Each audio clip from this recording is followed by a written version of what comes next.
सोचने दो क्या क्या हुआ था। जब भी पटना वाली ने मुझे छोड़ा, बताया गुजरात वाली को। जब भी पटना वाली ने मुझे छोड़ा, बताया गुजरात वाली को।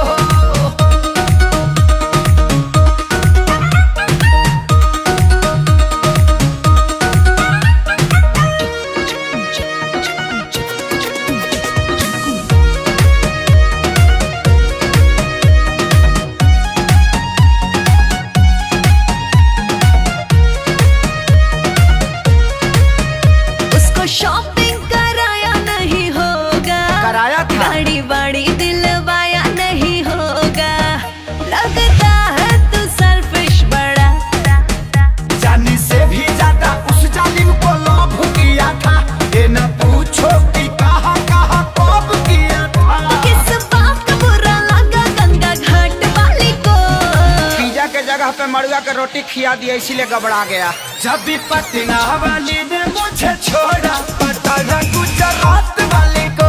जब भी पटना वाली ने मुझे छोड़ा, बताया गुजरात वाली को।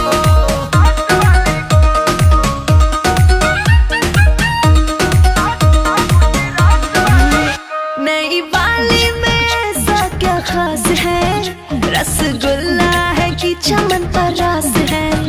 ओ दीवाने सही सही बता, ई तो पहिले वाली से डिफरेंट बिया रे।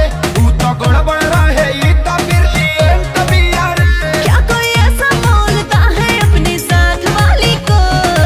देखा जरला पर नीमक मत छिड़को। जब भी पटना वाली ने मुझे छोड़ा, बताया गुजरात वाली को। जब भी पटना वाली ने मुझे छोड़ा, बताया गुजरात वाली को।